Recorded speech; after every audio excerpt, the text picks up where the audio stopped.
Srećno detinjstvo počinje u lepom vrtiću. Svakom detetu treba dobra škola. Efikasno lečenje počinje u modernoj bolnici. Bezbedna vožnja počinje metrom dobrog puta. Mirna starost počinje plaćanjem poreza na zaradu. Izgradnja bogatijeg društva počinje borbom protiv sive ekonomije. Postupaj odgovorno radi ekonomskog zdravlja. Porez plati da ti se dobrim vrati. Nobelovac ekonomista Milton Friedman je rekao: nema besplatnog ručka. Ipak, Zakon o fiskalnim kasama kaže: ako obveznik kupcu ne odštampa i ne izda fiskalni isečak, kupac ima pravo da kupljena dobra, odnosno primljene usluge, ne plati obvezniku.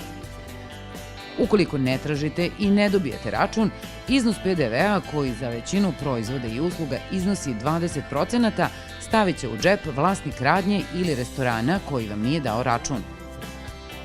Da bismo videli koliko je u stvari neizdavanje računa štetno po društvo, uzet ćemo jednostavan primer. U blizini svake škole nalazi se pekare, pizzerije, ćevabdžinice, trafike, koje đacima često ne izdaju račune, iako njihov novac sa velikom pažnjom i zadovoljstvom svakodnevno prikupljaju. Ako iz jedne škole na 2 duža odmora u svakoj od tih okolnih prodavnica pazari užinu samo po 30 učenika i u proseku potroši 200 dinara, prodavnica će u svoju kasu staviti 60 puta 200, odnosno 12.000 dinara. Pošto škole najčešće imaju 2 smene, učenici će ostaviti 24.000 dinara, od čega bi 4.000 trebalo da bude uplaćeno za poreze na dodatu vrednost. Za 22 radna dana u mesecu iznos poreza koji su učenici ostavili je 88.000 dinara. Jedan PVC prozor košta oko 12.000 dinara.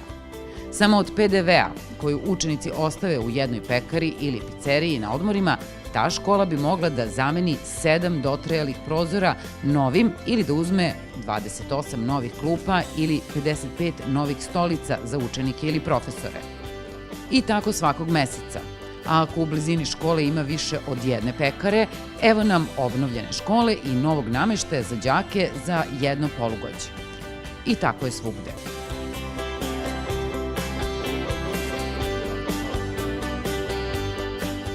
Pa ne znam, ja mislim da opština ili grad daju novac, ali stvarno nisam siguran. Taj jedan račun neće ništa promeniti, moramo gledati nešto na globalnom nivou.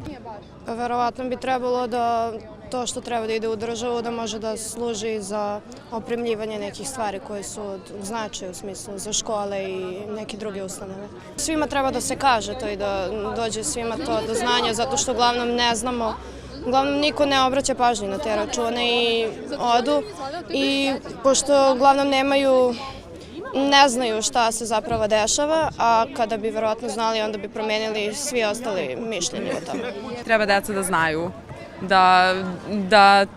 šta se dešava s tim novcem. Pokušat ću da uzimam račun. Verovatno u početku zbog navike ću zaboravljati, ali vremenom trebalo bi da se navikne.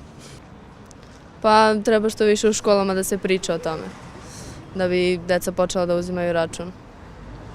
Da bi njima bilo bolje, sve o svemu. Tražit ću fiskalni račun zbog WC-a u mojoj školi. Onda ću uzimati račune, hvala na informaciji.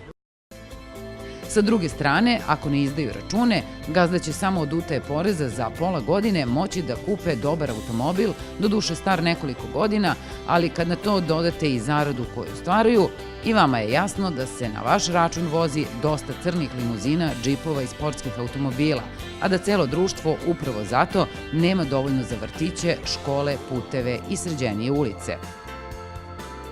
Kažemo na vaš račun, jer vi svoj račun niste uzeli. Kada sledeći put pomislite, ma baš me briga, šta će mi taj račun, treba da pomislite, baš me je briga u kakav će vrtić ili školu ići moje dete, kakvim će se ulicama do vrtića ili škole dovesti i kako treba da izgleda zdravstvena ustanova u kojoj ćemo se svi lečiti. Onda ćete sigurno uzeti račun. I tek onda možete računati da je i vaš račun i vaša briga u stvari briga čitavog društva, i da mnogo malih računa u stvari puni jedan veliki zajednički račun, račun boljeg života za sve nas u zajednici u kojoj živimo.